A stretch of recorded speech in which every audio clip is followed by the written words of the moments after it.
이제 민법 정치 마지막 법령의 부관 2페이지죠. 이게 이제 굉장히 어렵습니다. 어려운데 어려워도 해야죠.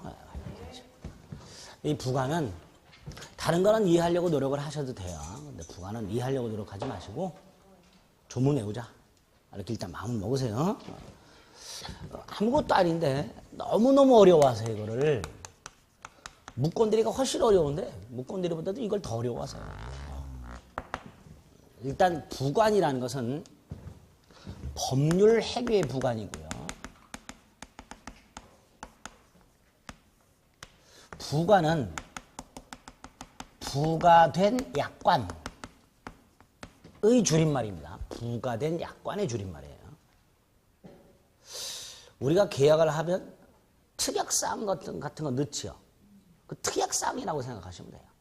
계약의 특약사항이라고 생각하시면 됩니다. 다만 이 특약사항이 계약의 효력에 영향을 주는 특약사항이에요. 계약의 유효, 무효에 영향을 주는 특약사항. 특약사항 중에는 계약의 효력과는 관계가 없는 특약사항이 있을 수 있고요. 계약의 효력에 영향을 주는 특약사항이 있을 수 있는데 그 계약의 효력에 영향을 주는 특약사항이 부관입니다. 어떻게 영향을 주는지 보겠습니다. 갑이 을에게 자동차를 하나 주기로 해요.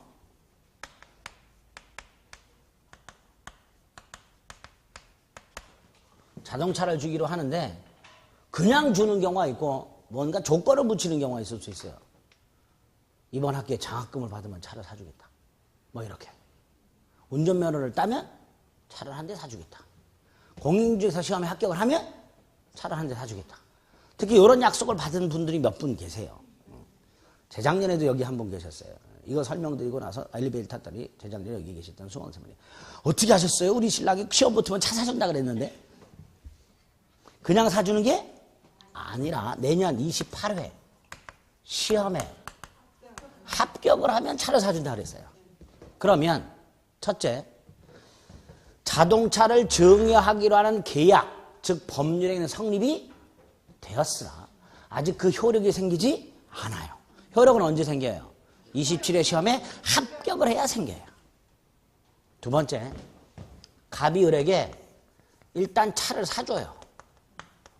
학원 다니기 힘들고 날도 추우니까 차를 타고 다녀라. 버스 타고 다니지 말고 차를 사줘요. 사주되 27회 시험에 합격을 하면 네 돈으로 사고 차는 도로 반납해라. 이런 공부 안 하겠죠. 그럼 반대로 떨어지면 도로 반납해라. 그럼 열심히 공부하겠죠. 근데 뭐 붙으면 도로 반납을 하든 떨어지는 도로 반납을 하든 단서를 달아야 붙으면이라고 하겠습니다. 28회 시험에 합격을 하면 도로 반납해. 네 돈으로 벌어서 사. 줬다 뺏는 거죠. 뭐 그런 기분이 나쁠 수도 있죠. 그러나 어쨌든 이렇게 만약에 갑과 을이 계약을 했다면 계약이 성립을 했고요. 그 다음에 자동차를 줬으니까 이 계약의 효력이 발생한 상태예요. 그 발생한 상태에서 을이 28회 시험에 합격을 하면 자동차를 도로 돌려줘야 되니까 계약의 효력이 소멸하게 됩니다. 그럼 위아래 거 비교해 보겠습니다. 27회 시험에 합격을 하면 이 증여계약의 효력이 발생을 해요. 시험에 합격을 하면 효력이 발생을 해요. 밑에 거는 이미 효력이 발생한 상태에서 28회 시험에 합격을 하면 반납을 해야 되니까 이 증여계약의 효력이 소멸하게 됩니다. 그럼 위아래 계약 모두 다 28회 시험 합격이라는 요 사실이, 요 27회 시험에 합격이라는 요 사실이, 합격했다라는 사실이 갑과 을의 증여계약이라는 법률 행위에 효력의 발생이나 효력의 소멸을 좌지우지하게 됩니다. 그렇죠? 이런 경우 갑이 을과 학원 강의를 듣는 계약을 합니다.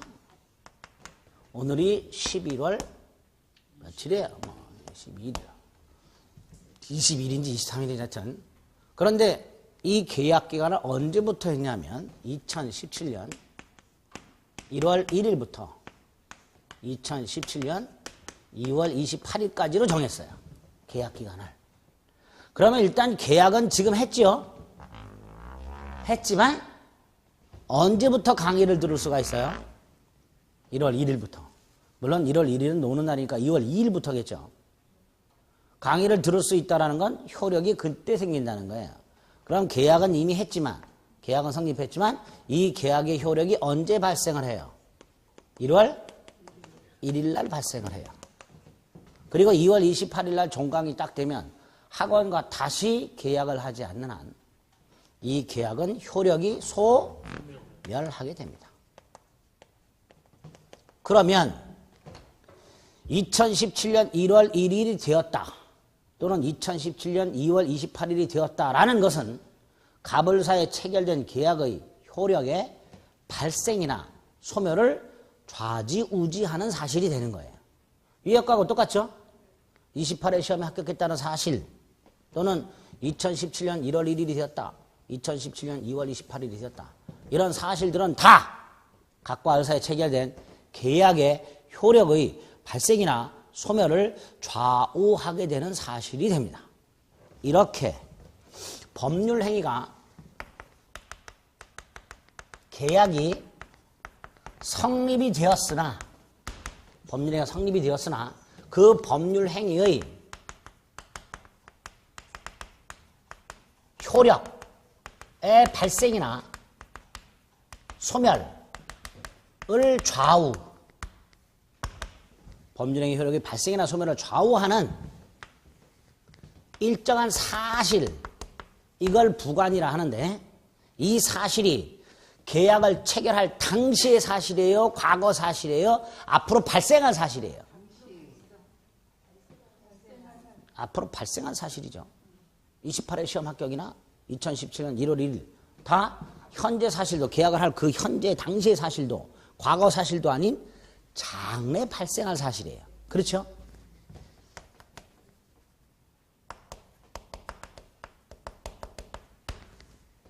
그 다음에 각과리 자동차 증여계약을 할 때 28회 시험에 붙으면 주겠다. 법에서 자동차 증여계약을 할 때는 시험에 붙는다는 조건을 붙여라 라고 되어 있을까요? 안 돼 있을까요? 안 돼 있죠. 이 조건 누가 붙인 거예요? 각과 을 사이에 합의를 본 거예요. 즉 당사자가 붙였어요.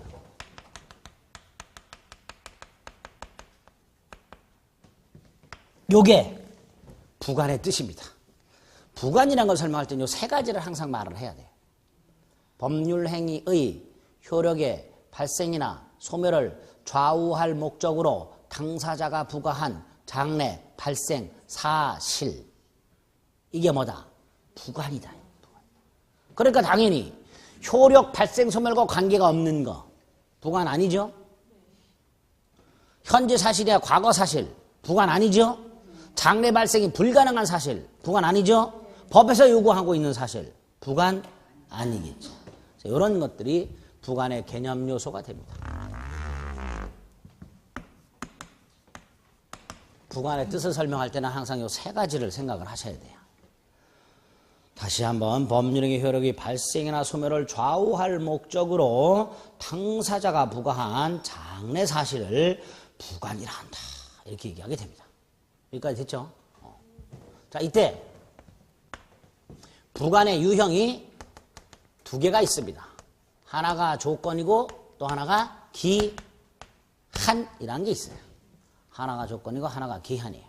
자, 구별은 이렇게 합니다. 위에 거 28회 시험 합격할지 안 할지 확실 불확실. 불확실하죠. 합격할 수도 있고 안 할 수도 있고. 즉 장래 발생 여부가 불확실.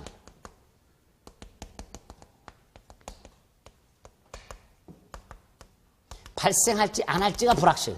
이걸 뭐라 한다? 조건. 발생 여부가 불확실한 걸 조건이라 한다. 반면에 오늘 계약을 했을 때 2017년 1월 1일이 되었다. 2017년 2월 28일이 되었다. 이건 반드시 발생하죠. 2016년 12월 31일에서 2017년 1월 2일로 바로 건너뛰는 경우는 없죠. 따라서 2017년 1월 1일이 되었다. 2017년 2월 28일이 되었다는 장래 발생 여부가 확실. 이걸 뭐라 한다? 기한. 장래 발생 여부가 불확실한 것을 조건, 발생 여부가 확실한 것을 기한. 이렇게 부릅니다. 이렇게 나누면 돼요. 나눴죠? 그 다음에 조건이 2개, 기한이 4개. 이렇게 나눠줘요. 먼저 조건, 장래 발생 여부가 불확실한 걸 말하는데 위에 거 28회 시험에 붙으면 자동차를 줄게. 시험에 붙으면 효력이 생기죠. 이런 조건을 정지 조건. 무슨 조건? 정지 조건. 밑에 거 자동차를 줬어요. 붙으면 도로 내놔. 효력이 소멸하죠. 붙으면 효력이 소멸해. 이런 걸 해제 조건.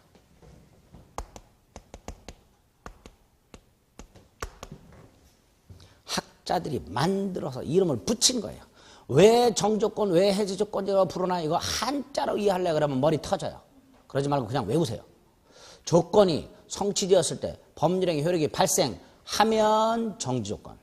조건이 성취가 되었을 때 그 법률행위 효력이 소멸하면 해제 조건. 이렇게 딱.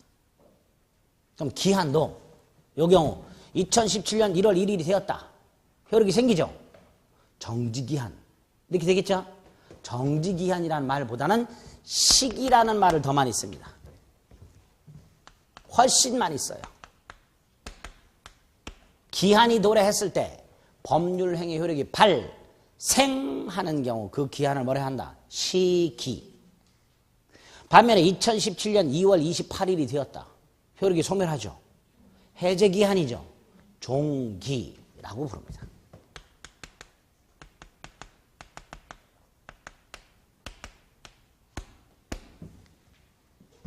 여기에 기한은 또다시 2개로 나눠져요. 2017년 1월 1일이 되었다. 언제 1월 1일이 되는지 확실하죠. 예를 들어서 1월 1일이 아니라 갑이을에게 미성년자예요. 성년자가 되면 무조건 차를 주겠다. 일단 운전면허를 따든 말든 성년이 되면 자동차를 하나 사주겠다 라고 했어요. 자, 언젠가 반드시 성년이 되죠.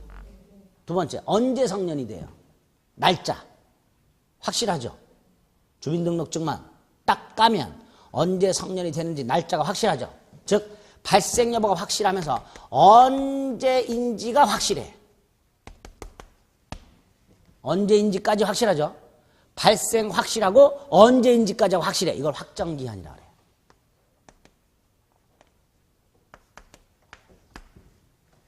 확정기한. 반면에 갑이을에게 갑이 계집을 아주 좋은 걸 하나 갖고 있어요. 근데 을이 그 계집을 굉장히 탐이나. 대한민국에 하나밖에 없는 계집이야. 이태리 수입제. 을이 계집을 탐냅니다. 나도 개 한 마리 기르고 있는데 우리 개는 보루박스에 넣어갖고 기르고 있는데 개가 불쌍해. 그래서 갑이 보다 못해서 이렇게 말합니다. 우리 개가 지금 노견인데 조금 있으면 죽을 것 같아. 내 개가 죽으면 좀 개가 사하면 계집을 줄게 그랬어요.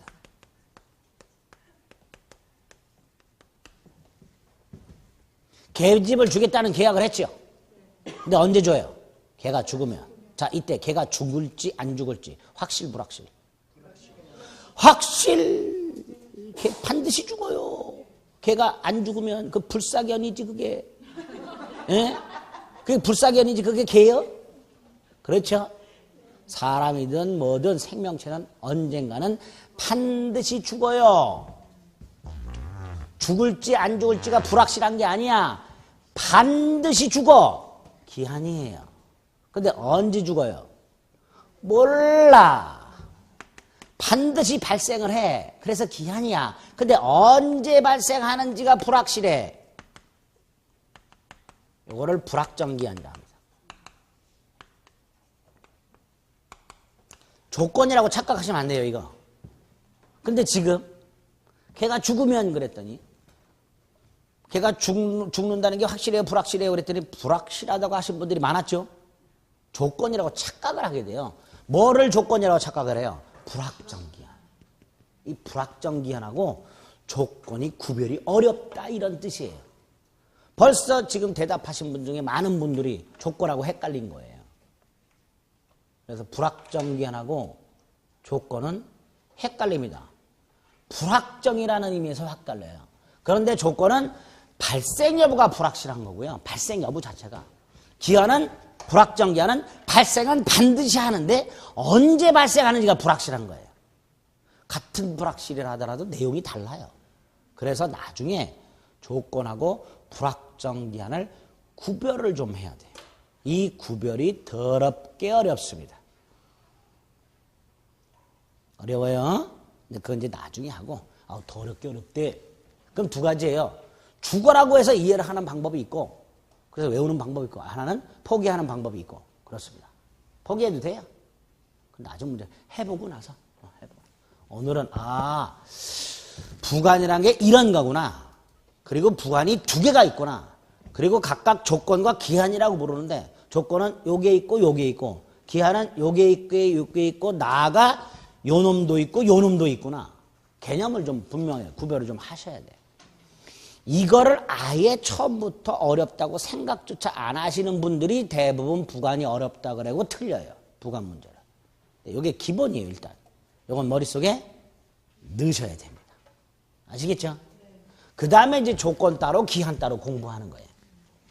조건이 뭐고, 조건에 뭐 친한행위 어쩌고 저쩌고, 기한은 뭐고, 어쩌고 저쩌고. 근데 이 조건과 기한의 구체적인 내용은 다음번으로 미룹니다.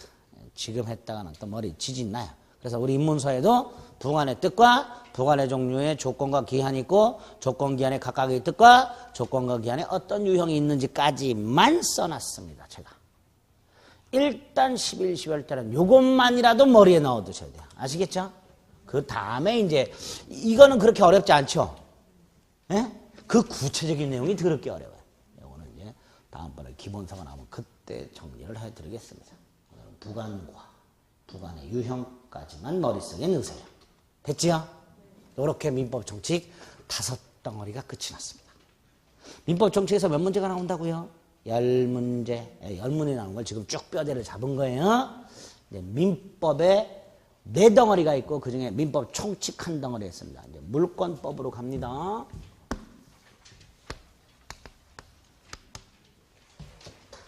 싹 넘겨요. 물권이 있죠? 194페이지에 보면 물권법 총론이 있고 1절 물권법 총설이 있습니다. 물권법은 총론 부분하고 강론 부분으로 나눠져 있다고 그랬어요. 그렇죠? 그 다음에 총론 부분이 물권 총설이라고 해서 물권 총설에서 물권 일반론, 일반론이라는 게 뭐예요? 기본적인 내용이 들어있는 거예요. 기초적인 내용이. 물권 일반론이라고 해서 물권에 기초적인 내용이 들어있는 거예요. 물권이 뭐고, 물권의 주체가 뭐고, 물권의 종류 어떤 게 있고, 물권의 공통적이고 기본적인 효력이 뭐고, 이런 게 들어있는 게 물권 일반론이고요. 그 다음에 이 물권 권리죠. 권리죠. 권리는 우리 민법 총칙에서 뭐라 그랬어요? 어떤 원인에 의해서 변동이 된다 그랬어요. 권리가 발생하고 변경되고 소멸되고 그 원인 중에 하나가 뭐였어요? 법률 행위였어요. 그러니까 물권도 권리니까 물권도 법률 행위 따위를 통해서 변동이 되겠구나. 발생, 변경, 소멸하겠구나. 그 변동의 모습 요게 나와요. 물권 변동론이라고. 이렇게 두 덩어리로 이루어져 있어요. 물권법 총론 부분은 물권 일반론과 물권 변동론으로 나눠져 있습니다. 그 중에서 우리 194페이지 보면 박스 안에 물권 총론의 체계라고 되어 있죠? 그 중에 물권의 주체, 물권의 객체, 물권의 종류 여기까지가 물권 일반론이에요. 그 밑에 뭐라고 되어 있어요? 물권 변동이라고 되어 있죠? 밑으로 쭉 내려가면 물권의 효력이라고 되어 있죠? 이것도 물권 일반론에 들어있는 내용이에요. 목차는 맨 밑에 가 있지만 물권 일반론에 들어있네요. 그런데 그 박스 안에 지워야 될 게 하나 있어요. 물권 변동이 뭐 물권행위, 공시, 공신, 성립, 대항, 물권, 부동산 물권 변동이 있죠. 부동산 물권 변동 밑에 법률 행위에 의한 부동산 물권 변동이 있습니다. 거기에 두 줄 내려가면 예비등기라고 되어 있죠. 거기 가등기가 있죠. 그 옆에 예고등기라고 되어 있죠. 이 지워야 돼요. 이 예고등기가 없어진 지가 언젠데 아직까지 써 있어. 누가 이렇게 써놨을까? 제가 써놨어. 이 멍청하게. 이 멋지고. 이 멍청한 이정환이야. 이 분명히 원고를 넘길 때 지운 것 같은데. 책이 나왔는데 써있네? 이 환장하네, 이거. 다른 사람들이 보면 이정환이 또라이라 그럴 거 아니에요. 그렇죠? 이런 멍청한. 예고등이라는 건 오래전에, 한참 전에 없어졌어요. 없어요, 예고등이라는 건. 가등기만 있습니다. 멍청한 이정환. 분명히 없앴는데, 없어요. 그대로 살아있어. 이 좀비도 아니고 말이야. 어쨌든, 물권은 총론과 강론이 있고, 총론이 이런 덩어리로 나눠져 있습니다. 그 중에서 이거는 물권의 기본적인 내용이 들어있어요. 기본적으로 알아셔야 될 내용이에요.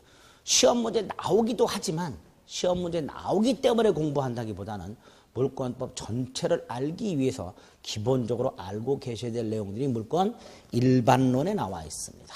자, 그럼 물권 일반론에는 어떤 내용이 들어있을까? 첫째로 물권의 뜻이 나와야죠. 법학은 개념의 학문이고 분류의 학문입니다. 개념, 즉 의의를 먼저 명확하게 파악을 해야 되고요. 그 다음에 유형을 나눠야 돼요. 이렇게 가지를 쳐나가는 학문이 법학이에요. 항상 개념, 즉 의의와 분류에 주목을 하셔야 돼요. 그리고 예외의 학문입니다. 그러니까 원칙보다도 뭐가 더 많이 나와요? 예외가 훨씬 많이 나오게 됩니다. 그런 걸 자꾸 생각하시면 되는데 먼저 물권의 뜻이 나옵니다.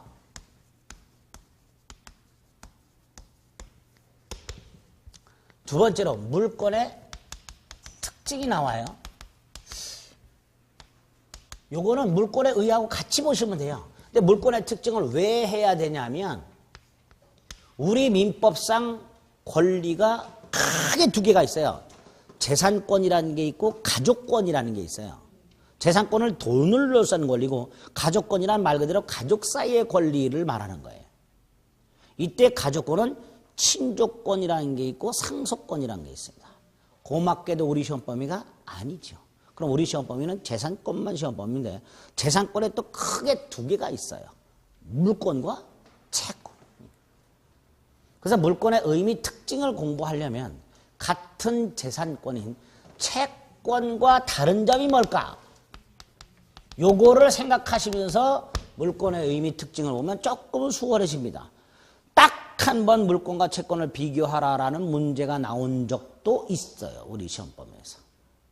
물권, 채권을 비교하는 문제가. 어쨌든 물권의 의미 특징을 보면서 채권과 비교를 한번 해야 되고요. 세 번째로 물권의 주체. 물권의 주체란 건 누가 물권이라는 권리를 가질 수 있는가예요. 개나 소나 가질 수는 없겠죠. 그러니까 누가 물권을 가질 수 있는가가 물권의 주체고요. 물권의 객체는 무엇을 물권의 대상으로 하는가? 물권은 뭐를 목적으로 하는가? 이게 물권의 객체입니다. 물권의 객체.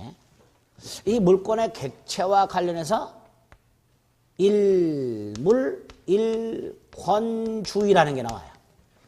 일물, 일권주의라는 원칙이 하나 나옵니다. 일물, 일권주의.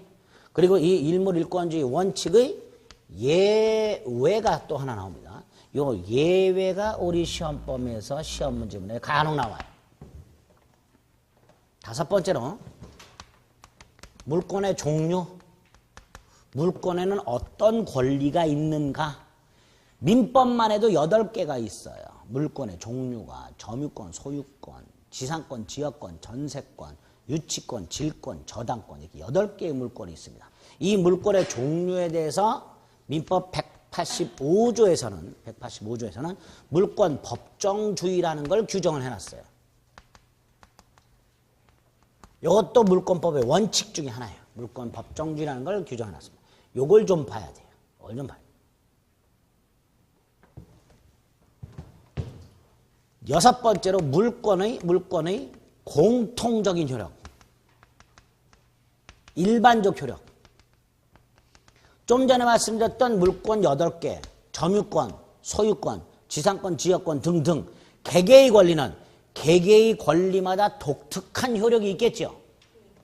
소유권은 소유권만의 효력이 있을 거고 지상권은 지상권만의 효력이 있을 거예요. 이건 개개의 권리의 특이한 효력이고요. 그 특이한 효력 말고 물권이라는 놈이 공통적으로 가지고 있는 효력이 있어요.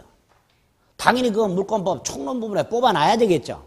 개개의 효력은 개개의 권리 가서 보면 되고 공통적인 효력만 따로 뽑아가지고 두 개를 봅니다. 하나가 우선적 효력이라는 게 있고요. 또 하나가 물권적 청구권이라는 게 있습니다. 여기까지가 물권 일반론의 내용이고요. 여기에서 한 문제 정도가 나올 둥 말둥 합니다. 여기서 한 문제 정도가 나오는 경우도 있고 안 나오는 경우도 있는데 나오게 되면 1순위가 요 놈입니다. 여기 1순위예요. 2순위가 여기입니다. 나오게 되면 주로 요거나 여기에서 나와요. 두 번째로 요게 나오면 더럽게 어렵습니다. 찍어야 돼요. 요거 나오면 맞출 수 있어요. 올해도 여기서도 나왔고 여기서도 나왔어요. 올해 비선실세가 들어갔다 그랬죠. 출제 비율이 예년하고 좀 달랐다 그랬죠. 보통 전체적으로 한 문제가 나와야 되는데 올해 여기서도 한 문제씩 나왔어요. 또라이가 들어가면 그렇게 출제합니다. 내년에는 그렇게 안 내겠죠. 올해 비선실세들 싹쓸이 할 테니까. 에? 못하나? 하겠지요. 뭐 하겠지. 탄핵으로 또 한 1년 시끄럽겠죠. 탄핵 절차가 빨라야 6개월이에요. 그럼 내년 4월, 5월? 그렇죠? 버티기 하면 1년도 될 수 있어요. 그렇게 가야 되겠죠. 뭐. 법적으로. 어쩔 수 없지. 버티면. 그렇다고 해서 유혈 사태가 나면 안 되잖아. 그렇죠? 청와대에 돌 던지고 화염병 던지고 그래서 경찰이 또 최루탄 쏘고 어쩌고 저쩌고. 그럼 안 되잖아요. 그렇죠? 그건 안 될까. 그렇게 한번 할까? 옛날처럼. 80년대처럼. 전두환 대통령 시대처럼. 그렇게 한번 또 할까? 돌 던지고. 그건 안 될 것 같아요. 이제 세월이 많이 흘러서. 그때 돌 던졌던 사람들 다 나이 먹고 이제 돌 던질 힘이 없어. 그렇죠? 요즘 젊은 애들은 돌 던질 주는 방법은 모르고. 아마 요즘 젊은 애들은 최루탄 한 방 맞으면 죽어라고 도망갈 거야. 다시는 안 나갈 거야. 눈 매워. 그렇죠. 뭐 얘기가 또 글로 갔나? 이거 출제 비율. 어쨌든 물권법 총론본의 물권 일반론에는 이런 내용들이 들어 있습니다. 이런 내용 중에서 어디가 중요한지 생각하시면 되고, 요거는 우리 시험 범위가 아니에요. 요거는 우리 시험 범위가 아니니까 크게 신경 안 쓰셔도 됩니다. 이런 정도로 있고, 객체 자체도 우리 시험 범위가 아니에요. 그래서 물권의 주체와 물권의 객체는 우리의 직접적인 시험 범위가 아닙니다. 아닙니다. 객체 중에서 요 놈만 우리 시험 범위에 있어요. 총론 이런 내용들은 돼 있다. 이렇게 생각하시면 돼요. 자, 이때 먼저 그럼 물권의 뜻부터 봅니다. 물권의 의의가 뭘까? 이렇게 일단 총론 중에서 일반론, 변동론은 나중에 하고 일반론 뼈대를 잡은 다음에 물권의 뜻을 한번 생각해 보겠습니다.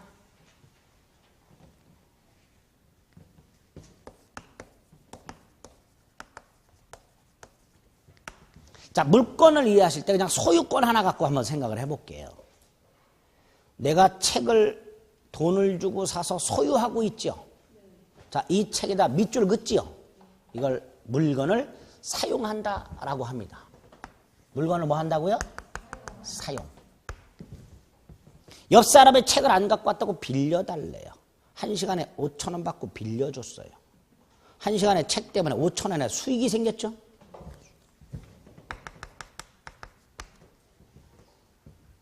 시험에 붙었어요. 팔아버리거나 쓰레기통에 쑤셔버리거나 불태워버리거나. 불태우는 사람도 있어요. 징글징글하다고. 할 수 있죠? 처분이라 합니다. 팔아버리는 걸 법률적 처분이라고 하고요. 불태워버리는 걸 물리적 처분이라고 합니다. 근데 어쨌든 처분할 수 있어요. 물건을. 이렇게 물건을 사용수익 처분하는 권리를 뭐라 한다? 물권이라 한다. 이렇게. 물건을 사용, 수익, 처분하는 권리를 뭐라 한다? 물권이라 한다.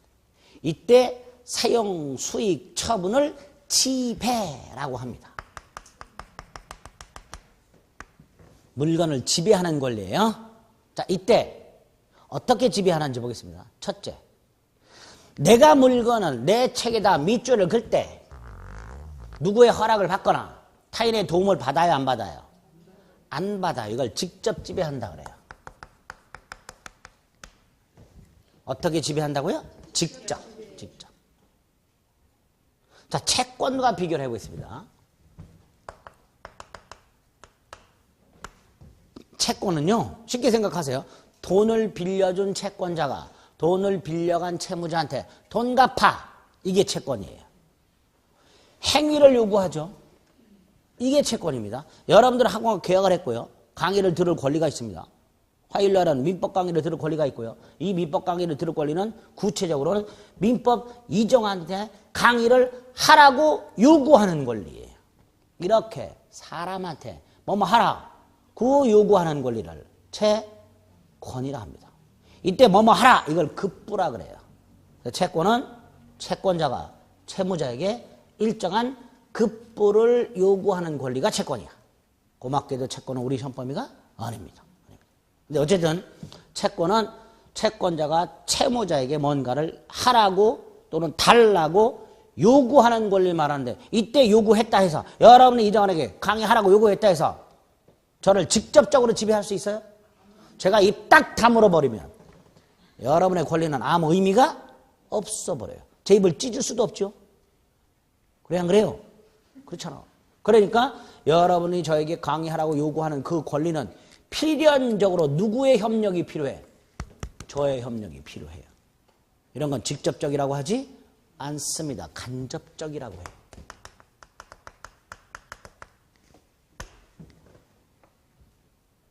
물권은 직접 지배, 채권은 간접적으로 요구하는 권리.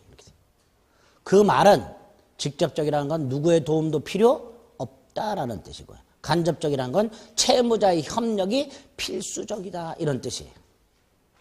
비교할 수 있죠? 구별되죠? 두 번째, 채권 보세요. 여러분이 갖고 계시는 민법 강의를 들을 수 있는 권리, 강의를 요구할 권리 누구한테만 요구해요? 저한테만. 저한테만 요구하실 수 있죠? 그래 안 그래? 강승구한테 민법 하라 그러면 해야 안 해요? 공시법 했어요 안 했어요? 누구예요? 강승구. 산독처럼 생겼죠? 그렇잖아. 잘생겼어요? 본인은 잘생겼다고 착각하고 있어 제가 볼 때는. 잘생기긴 제가 더 잘생겼죠. 강승구는 약간 뭐처럼 생겼어요? 산독처럼. 근데 마음은 또 여려. 아이고 등치만 산더미 같지. 밥도 여려. 근데 어쨌든 강승구한테 민법 하라 그러면 해요 안 해요? 안 해요. 그럼 민법 하라고 요구할 권리는 누구한테만 하는 거예요? 채권은요 이렇게 특정한 채무자한테만 요구하는 권리예요. 이걸 상대적 권리라고 그래요. 뭐라 한다고요? 상대적 권리. 반면에 물권 보세요. 이게 내 돈 주고 산 내 책이에요. 이거 내 책이다 라는 주장을 파란 사람한테만 할 수 있어요? 옆 사람한테도 할 수 있어요? 옆 사람한테도. 지나가는 개한테도 할 수 있죠? 이거 내 거야 자식아 이렇게. 그래 개가 뜯어먹으려면 왜 내 걸 뜯어먹어 자식아? 개한테도 주장할 수 있어요. 다시 말해서 물권은 누구에게도 주장이 가능합니다. 이거를 절대적 권리 이렇게 불러요.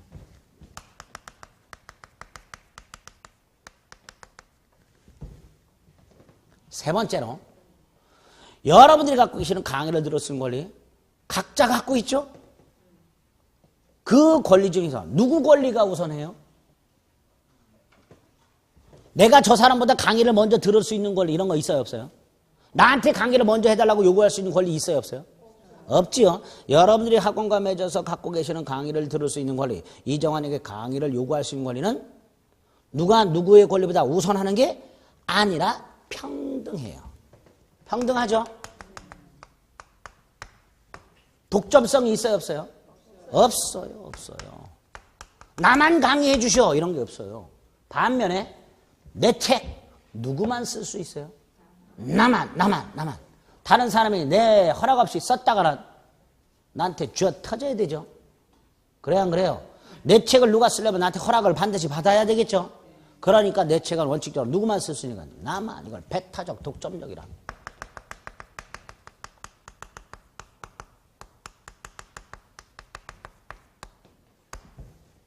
자, 물권의 뜻 순서대로 확인하세요. 물권은 물건을 사용수익 처분하는 즉 지배하는 권리다. 지배할 때 직접적, 절대적, 배타적, 독점적으로 지배한다. 그래서 간접적, 상대적, 비배타적, 즉 평등하고 비독점적 권리인 채권과 구별하자. 이렇게 됩니다. 구별하자. 구별할 수 있죠? 구별하자. 두 번째, 물권의 객체는 물건이죠. 그렇죠? 그래서 대물권 이렇게 불러요. 반면에 채권은 사람한테 뭘 요구한다 그랬죠? 뭐뭐 하라고? 대인권 이렇게 불러요. 그 다음에 물권의 객체인 물건, 요거 사용하려면 현재 있어야 되죠. 현재 있는 물건을 사용하는 거예요. 그렇죠? 현재 존재하지도 않는 물건을 사용한다는 건 있을 수 없습니다. 현재 존재하는 물건이어야 돼요. 그 다음에 특정되어 있고 독립한 물건이어야 된다 그래요. 현존은 무슨 의미인지 아시죠? 현재 존재하는 물건을 사용하는 거예요. 자, 특정이 뭐냐? 내 물건과 남의 물건이 구별할 수가 있어야 된다가 특정이에요. 내 물건이 어디까지인지가 정해져 있어야 한다. 그래야 내가 거기까지 지배를 하게 돼요. 가불병이 돈을 모아서 피자를 한 판 주문을 했는데 피자가 왔어요. 오면 보통 몇 등분해서 와요? 8등분해서 와요. 4명이 돈 모아서 시켰으면 2덩어리씩 먹으면 되죠. 근데 피자 뚜껑을 딱 열렸더니 그냥 완판이 왔어요. 가불병 정. 어느 부분을 먹어야 돼요? 어느 부분이 자기 거야? 어느 부분을 독점적으로 먹을 수가 있어요? 모르죠, 이거. 왜? 내가 먹을 부분이 아직 특정되어 있지 않아요. 내가 먹을 피자 부분과 다른 사람이 먹을 피자 부분이 정해져 있지 않기 때문에 이 상태에서는 내 거다! 여기는 내가 먹을 거다! 라고 말할 수가 없어요. 그럼 물권이 성립하지 않습니다. 물권이 성립하려면 피자 자르는 칼을 뭐라 그러죠? 뭐 있어요? 그걸 갖고 이렇게 생긴 거 있죠? 이렇게 자르는 거. 뭐 그걸 어디서 사가지고 잘라야 돼! 이렇게. 그래서 2덩이씩 여기는 갑소유, 여기는 을소유 이런 식으로. 이걸 뭐라 한다? 특정. 다른 사람의 물건과 내 물건이 어느 범위까지인지가 구별. 이걸 뭐라 한다? 특정. 세 번째, 독립이란 건 분리 가능을 말해요. 즉 내 물건이 다른 사람 물건의 일부가 아니어야 돼요. 이런 뜻이에요. 한 조각을 먹었는데 화장실을 갔다 와야 되겠어. 이럴 때 화장실을 갔다 오면 내 거를 다른 놈이 처먹을 것 같아. 그럼 어떻게 해야 돼요? 들고 가야죠. 지금 당장 똥 나오는데 언제 먹고 가? 들고 가야지. 들고 가려면 갑이 한 조각을 먹었어요. 네? 나머지 한 조각을 떼가지고 가져가야 돼. 다시 말해서 내 물건이 다른 사람 물건의 일부가 아니어서 분리가 가능해야 돼. 이걸 독립성이라 합니다. 3가지. 물건이 갖춰야 될 요건 3가지. 현재 존재하고 특정이 되어 있어야 되고 독립이 되어 있어야 한다. 이렇게 말을 합니다. 자, 이렇게 합치면 물권의 뜻이 돼요. 다 합치면. 현존, 특정, 독립의 물건을 직접적, 절대적, 배타적, 독점적으로 지배하는 권리, 사용, 수익, 처분을 할 수 있는 권리를 뭐라 한다? 물권이라고 하게 됩니다. 그게 195페이지 위에서 3번째 줄에 딱 나와 있습니다. 이해되셨죠? 물권이란 현재 존재하고 특정되어 있으며 독립한 물건을 직접 지배하여 그로부터 일정한 이익을 얻는 것을 내용을 하는 배타적이고 절대적인 권리를 말한다. 관념적인 건 나중에 볼 거예요. 예를 들어 소유권자는 그 토지를 누구의 간섭도 받지 않고 사용수익 처분할 수 있다. 그래서 특징이 있다. 물권의 객체는 현존 특정한 물건이어야 된다. 독립한 물건이어야 된다. 직접 지배한다. 배타적 독점적 지배한다. 절대적으로 지배한다. 이런 의미 특징이 있게 됩니다. 마지막으로 관념적 지배는 이런 거예요. 여러분들이 집에 소유하는 물건들 있죠? 그거 지금 여러분들 수중에 있어요? 없어요? 없어요. 없어도 집에 두고 온 물건에 대해서 소유권이 인정됩니다. 그걸 관념적 지배라 해요. 현재 내 수중에 물건이 없어도 그 물건에 대한 물권이 인정된다라는 걸 관념적 지배라고 합니다. 반대로 현재 내 수중에 있는 걸 사실적 지배라 그래요. 내 수중에 없어도 지배하는 걸 뭐라 한다? 관념적 지배. 현재 내 수중에 있는 걸 뭐라 한다? 사실적 지배라고 하게 됩니다. 그래서 물권은 관념적 지배를 특징으로 합니다. 다만 점유권이라는 권리는 예외예요. 점유권이라는 권리는 물건을 사실상 지배해야만 인정되는 권리예요. 뒤에서 볼 거예요. 어쨌든 물권의 일반적인 특징이 관념적 지배입니다. 의미 특징 아시겠죠? 이게 첫 번째. 물권의 뜻 보셨어요? 다음 페이지에 보면 물권의 특질이라고 해서 다시 한번 채권과 비교가 되어 있습니다. 반가로 2번에 직접적 배타적 지배권, 반가로 3번에 절대권, 반가로 4번에 대물권 이런 거 이미 보셨죠? 반가로 1번만 이해하시면 돼요. 아까 물권, 채권 모두 다 무슨 권? 재산권. 재산권이란 거 쉽게 생각하세요. 팔아먹을 수 있다. 이걸 양도성이라 합니다.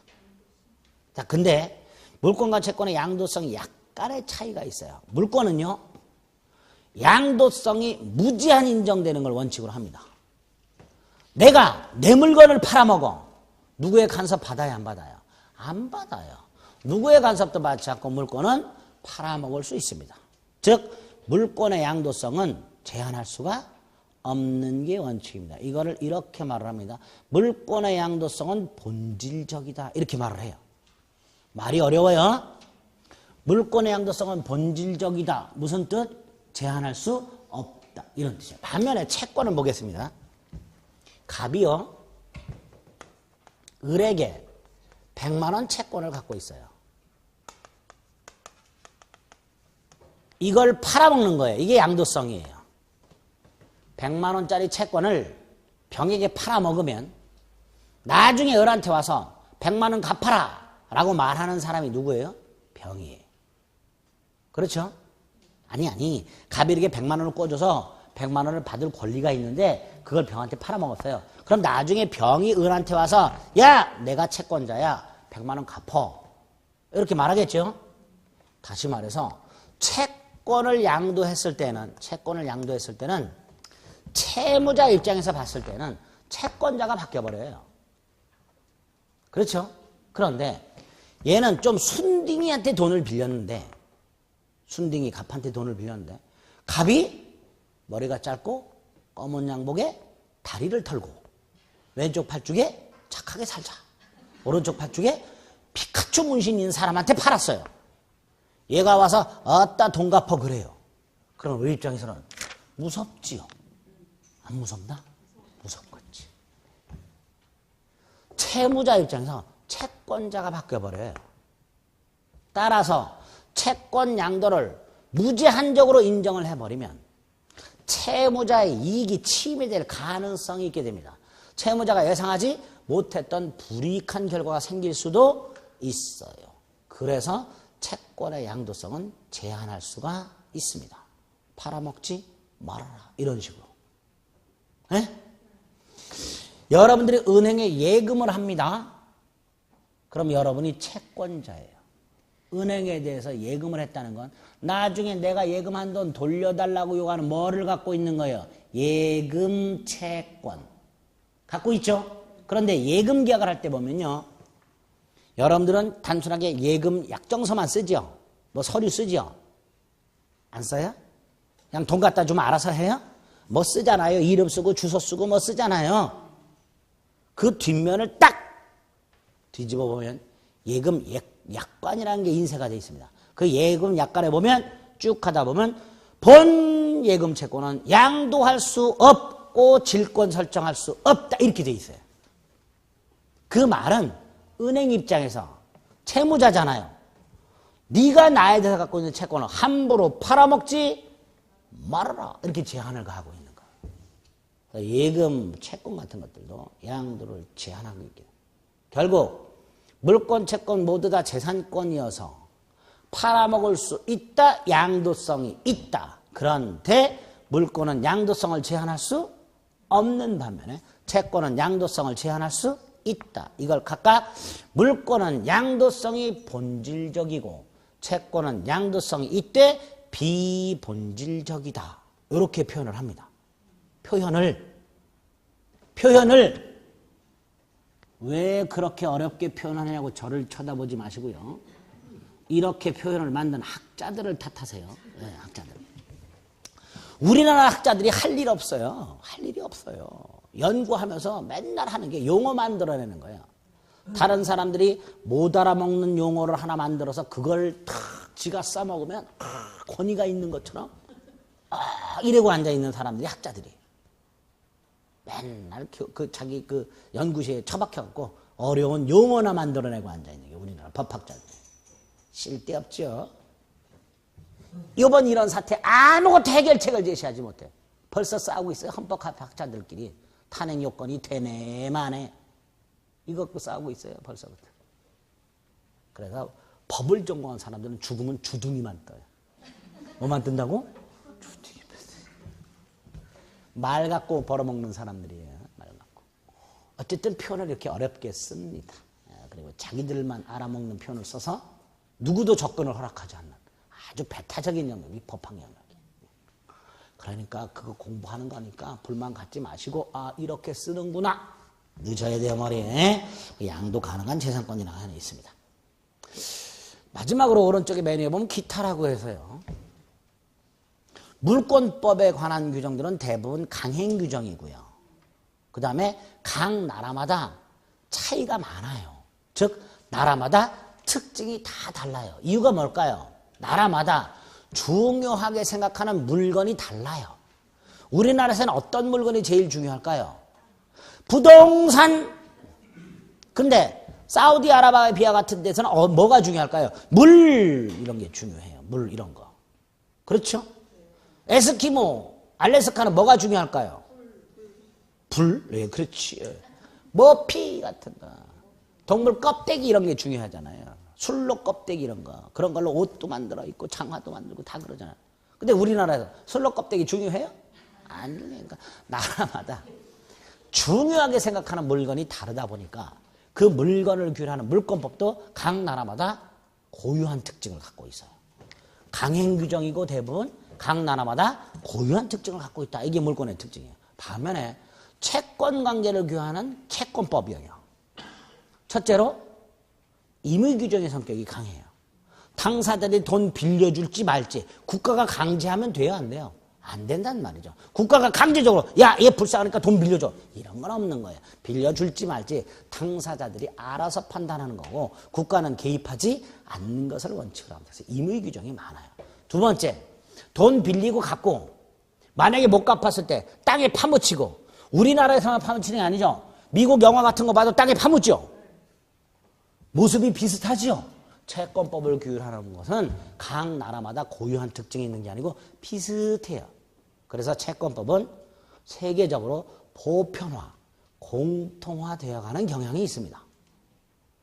그래서 물권의 의의부터 출발해서 그 의의로부터 특징을 뽑아내고 그 특징권에서 채권과 구별을 했고 채권과 구별하다 보니까 마지막으로 물권 관계를 규율하는 법, 물권법과 채권 관계를 규율하는 채권법의 차이까지 한 방에 비교를 하신 거예요.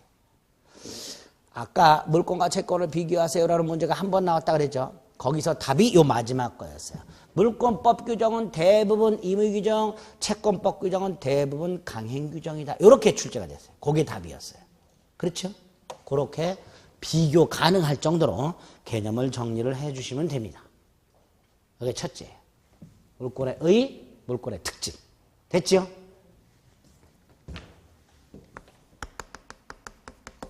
세 번째로 물권의 주체. 이거 우리 시험법이 아니라 그랬죠? 예? 민법상 권리 주체는 인이에요. 인. 사람이 짰어요. 근데 이 인이 둘이 있어요. 둘. 우리 시험법이 아니니까. 자연인이 있어요. 법인이 있고요. 자연인은 출생한 때부터 사망할 때까지 이게 자연인이에요. 그러니까 사람은 태어나서 죽을 때까지 권리 주체가 될 수 있어요. 그러니까 우리 갓난아이 젖먹는 애도 부동산 소유권 갖고 있죠? 있어요. 미성년자 중에 부동산 부자들 많아요. 주식 관련해서 권리 갖고 주권 갖고 있는 애들도 있고요. 그 다음에 법인. 법인은 사람이 모인 단체 또는 재산. 여기에 법인격을 부여했을 때 이걸 법인을 합니다. 사람이 모여있는 단체나 재산을 마치 뭐처럼 취급한다? 사람처럼 취급을 해요. 이때 사람이 모인 단체를 사람처럼 취급하면 사단법인. 재산을 사람처럼 취급하면 재단법인. 미르재단이라든가 K스포츠 재단처럼 재벌로부터 돈을 뜯어가지고 거기다 법인격을 부여했죠? 이렇게. 그게 재단법인이 되는 거예요. 그런데 우리나라에서 법인격을 부여받으려면 반드시 설립 등기라는 걸 해야 돼요. 이 설립 등기 신청 이루어지고 보통 보름 정도 걸려요. 그런데 미르재단과 K스포츠재단은 오전에 신청해서 저녁 때 등기가 됐죠. 비상식적인 거예요. 있을 수 없는 일이에요. 그런데 힘으로 밀어붙이면 되는 거예요. 권력자가 밀어붙이면. 이건 문화체육부 장관 정도에서 끝날 일이 아니에요. 이런 것들은. 법적인 절차를 깡그리 무시한 거예요. 근데 어쨌든 이렇게 설립등기까지 해야 법인이 됩니다. 자, 이 중에서 사람이 모인 단체. 이건 우리 시험 범위가 아니에요. 그런데 우리 시험 범위에 이월에서 개념이 하나 나오는 게 있어요. 사람이 모인 단체인데 설립등기를 안 하는 게 있어요. 설립등기를 하면요. 그 법인의 목적을 관할하는 관청. 예컨대 체육관리인다. 그러면 문화체육부. 네? 이렇게 교육과 관련된 거는 교육부 등등 그 법인의 설립 목적을 관할하는 관청에 감독을 받게 돼 있어요. 그러니까 사람이 모인 단체이기는 해도 감독을 받기 싫으면 설립등기를 안 하는 경우가 있을 수 있겠죠. 예컨대 종중, 교회, 사찰, 동창회, 여러분이 소속되어 있는 입주자 대표회의,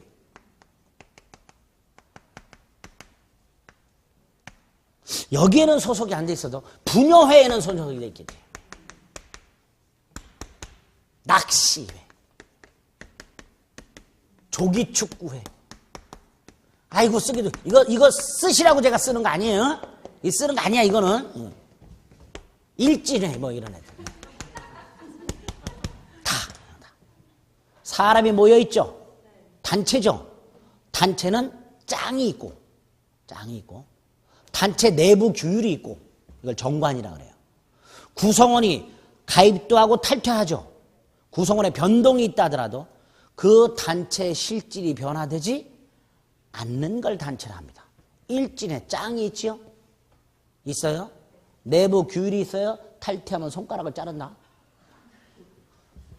구성원이 가입하거나 탈퇴하더라도 폭력성이라는 단체의 실질이 바뀌지 않아요. 그러니까 단체야. 그런데 이런 경우는 당연하고 이런 경우들도 간섭받기 싫으면 설립등기를 하지 않습니다.